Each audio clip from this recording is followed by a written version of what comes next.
Hello, everyone. Welcome to Cherry the Geek TV. I'm Joe Venorni. Today we are joined by Jordan Ruttert. She is the writer, director, and producer of a TV pilot called The Reverb. Is premiering North American premiere at the Dances with Films Festival on Saturday, June 27th at 4 p.m. at the TCL Chinese Theaters in Hollywood. Jordan, welcome to Cherry the Geek TV. Thank you. So this is not a traditional film. This is a TV pilot. It's part of a pilot's block that will be at the festival. Set it up for people. What's the show about? Yeah, so it's a Gen Z murder mystery. It's about a band who is struggling to finish the album because their lead singer is struggling with substance abuse. Her and the lead guitarist, who are the songwriters for the group, are sent on a retreat to finish the album. They get in a fight because she's using, and he shows up at an old friend's house a few hours later, who is quite surprised to find him there. He doesn't provide any other information, but he asks for a place to stay, and they haven't been friends for years.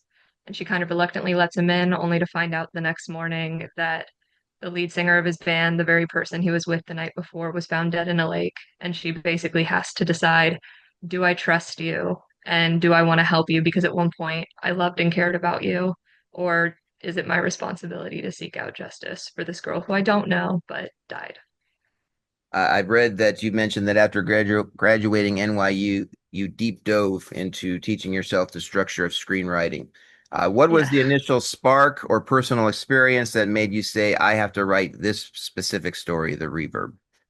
Yeah, so initially it was a lot of trial and error, figuring out kind of what would speak to me. And I watched a master class with the Duffer Brothers where they talked about, watch or think about everything that you like, film or TV, and kind of what are the common threads between it all.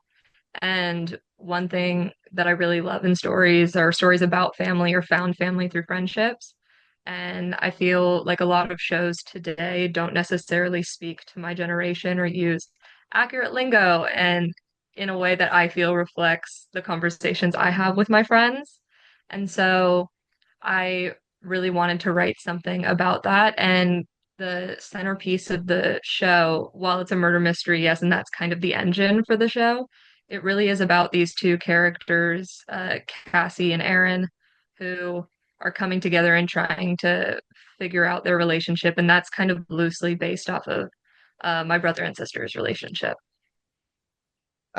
There's a distinct difference between saying, I want to be a filmmaker, I want to be a screenwriter, and then staring at a blank page where you have to construct an entire universe, right? When you were teaching yourself screenwriting, what was one specific rule or screenwriting structure requirement that at first felt like a cage to you, but ultimately made you feel like you were set free? Oh my gosh, that's a really good question. Honestly, I think that the biggest hurdle in the beginning was just trying to really figure out the characters' voices. I mean, when you're sitting down to write a pilot, you are trying to also like simultaneously figure out like what is this story about? Why am I supposed to be the one to tell this story?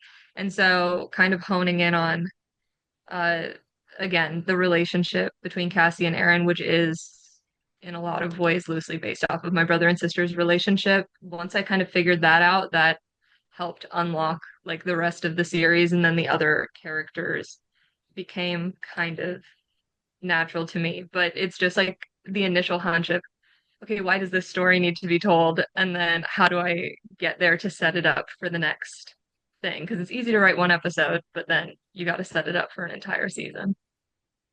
Are there any other films, or what were the films and TV shows that influenced you growing up? And do any of those films or TV shows, can you see in your head that these were the direct influences on the Reverb?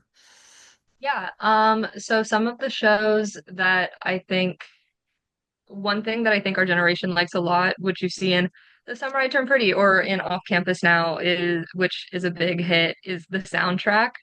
I think that's a really important thing in film and television that my generation definitely connects with. And so I wanted original music in the show, which does come at the end during the credits. But so that's kind of inspired loosely by like Daisy Jones and the Six, this like band aspect of things. And then also the live action Scooby-Doo film growing up. I loved that. And you have these iconic characters that have very distinct personalities, which I feel feeds into this. Outer Banks is a good reflection, kind of, I think, of our show and the like ragtag group of teenagers trying to figure out uh this mystery. And then also I'd probably say like Sex Life of College Girls a little bit for the girls' relationships. What genre would you classify the Reverb? Is it a mystery or is it a drama? Is it a little It's bit a of both? murder mystery, but I also think it's kind of a dramedy in a lot of ways. Are there well, you work very closely with your sister, yes? Talk about that Yes, yeah. relationship and how the two of you work together to bring this show to life.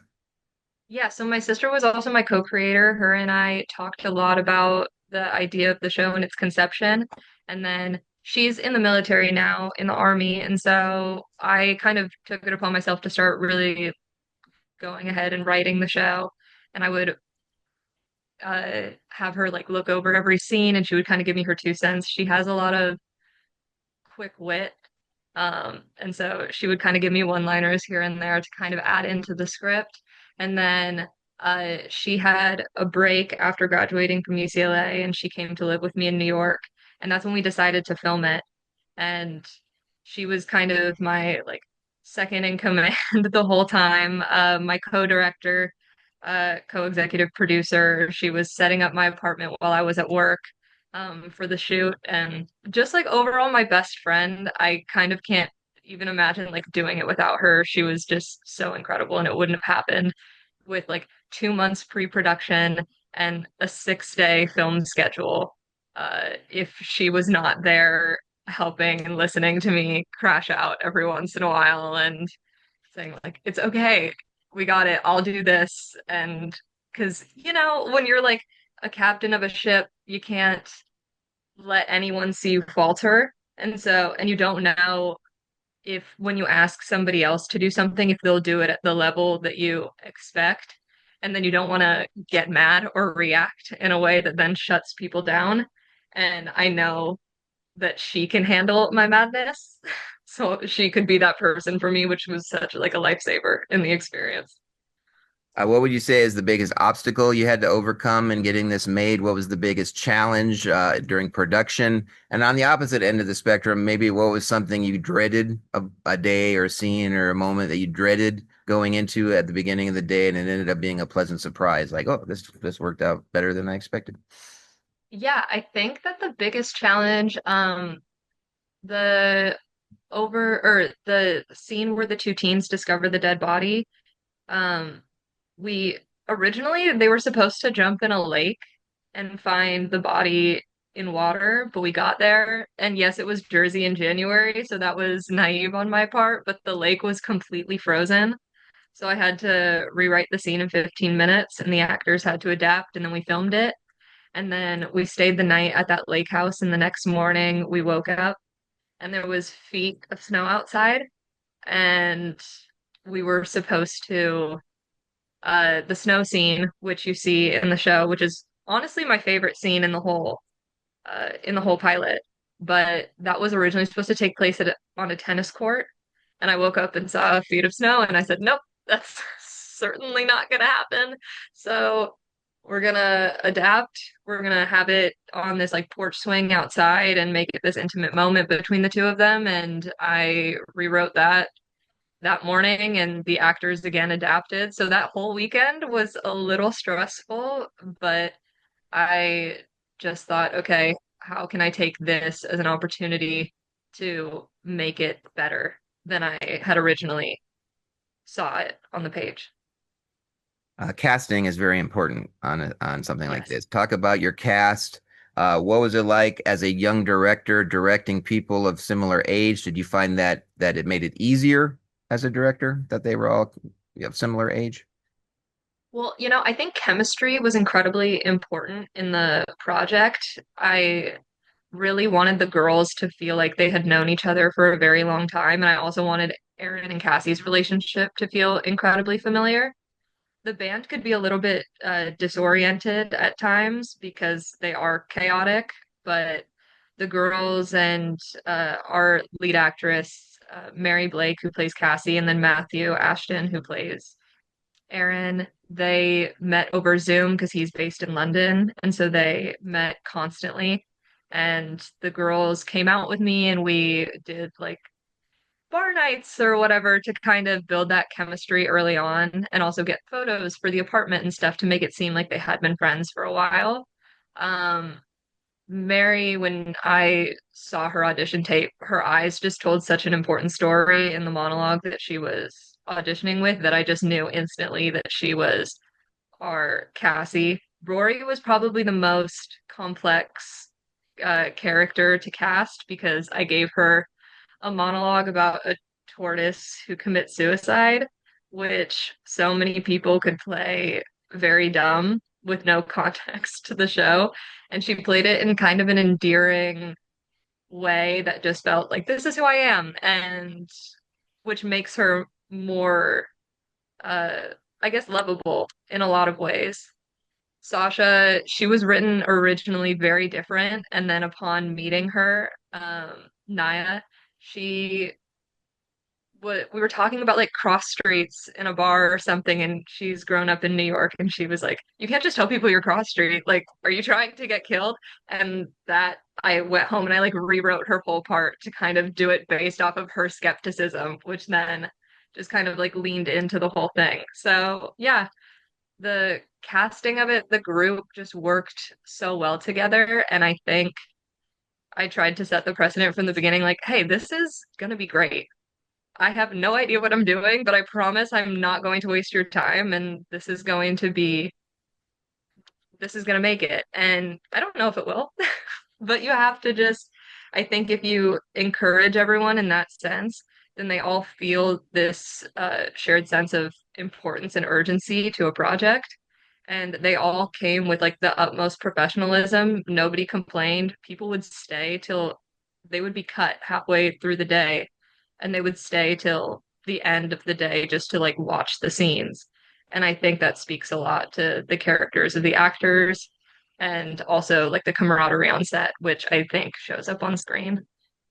One of the things you just said is a perfect lead into my next question, which is as a writer, you get to intimately know who these characters are in your head, right?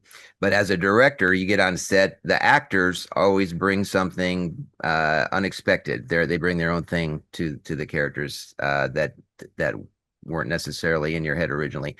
Can you name you mentioned something in the previous answer, but can you name something somebody did on set while filming, a look, a gesture, the way they did their line delivery, something that they did that completely changed the way that you looked at the character that you had on the page? That's interesting. I think I don't know if anything completely changed the way that I looked at the character on the page based off of what they did on set, but I will say that I really tried to encourage them to bring themselves to the character in a lot of ways. Or I said, hey, if you feel like this line doesn't hit right or you want to improv something that feels true to the character, go for it because they've done the work, they've done the research, and I want it to feel authentic, which to them because then it feels authentic on screen. And so one of my favorite lines in the show, Naya, who again plays Sasha, she improved it when the three girls are kind of in the back and they're talking between themselves. And she's like, it's fine. And Rory goes like, oh, it's fine. They can just like sleep in my room. Like, I'll take one for the team. They can sleep in my room. And then Naya goes, were you a victim? And like that was improv. And I remember my sister and I were like watching the monitor, but sitting kind of like behind the door because my bedroom in New York is a shoe closet. So the fact that we even got cameras in there was an achievement. And we like had to hold our breath so that like they could finish the scene because we were laughing so hard. And I remember going and like do that every time. That was so perfect. And so, and Joey, who plays Tyler, he did a lot of interesting choices in his like in his portrayal of the character, even when he didn't have any dialogue.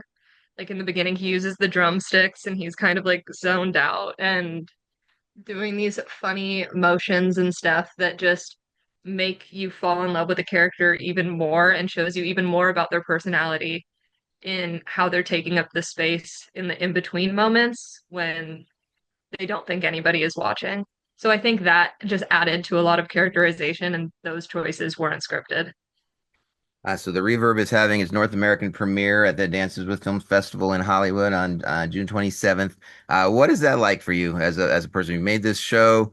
You get accepted into Dances with Films big festival in Los Angeles at one of the greatest movie complexes in the world. What are you looking forward to with the premiere?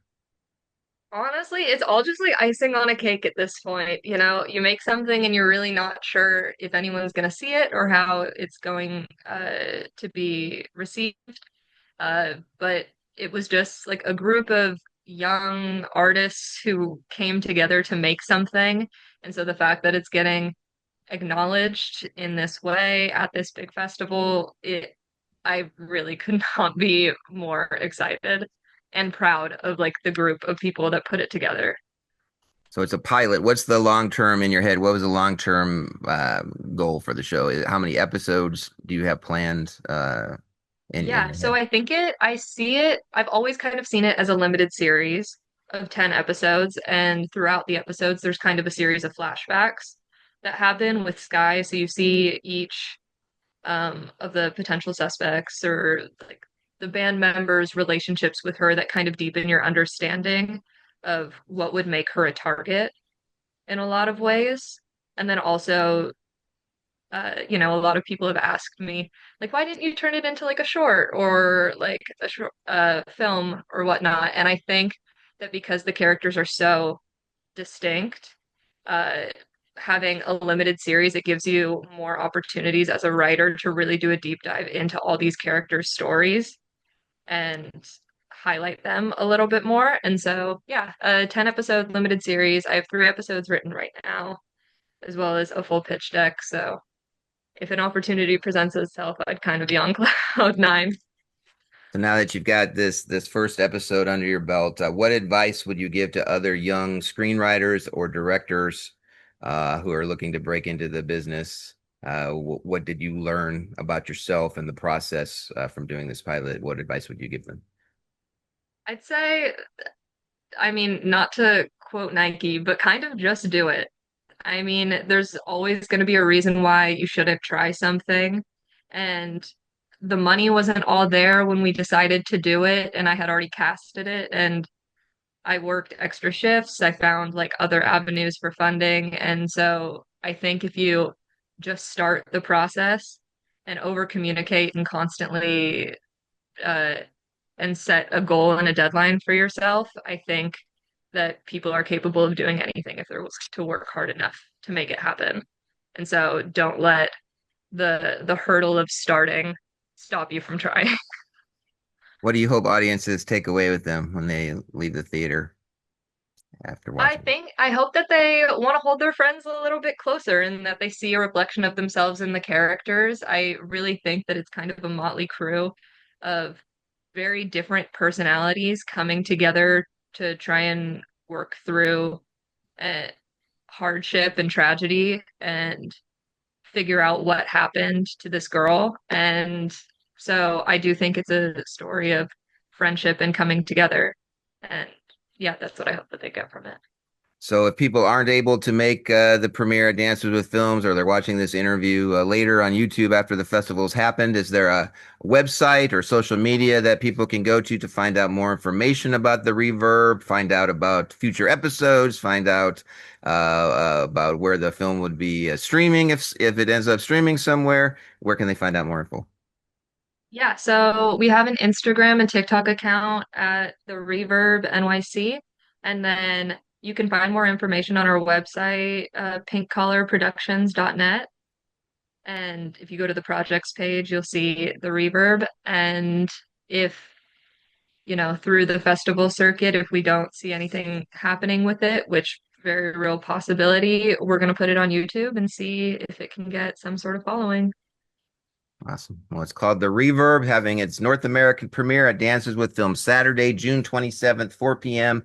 at the TCL Chinese Six Theaters in Hollywood. Jordan, thank you so much for chatting with us today on Cherry the Geek TV. Thank you. I appreciate it. Bye-bye. Which is officially going to Amsterdam! Please not be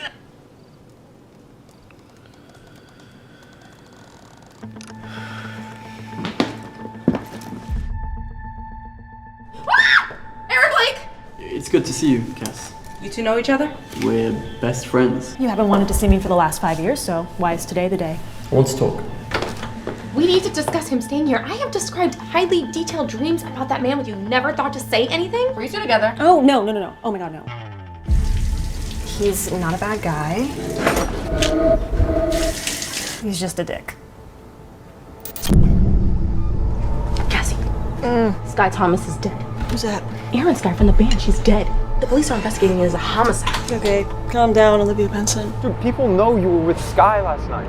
But you don't actually think that I had something to do with this, right? I acknowledge the timing is weird. Yeah. But I know him. I'm telling you, he couldn't have done it. I think we should do it for the plot. I think you need to reevaluate what doing it for the plot means. You can help me. How can I help you? Because unlike me, you're a uniquely good person. You haven't seen or heard from this man in forever. So? So how well do you really know him?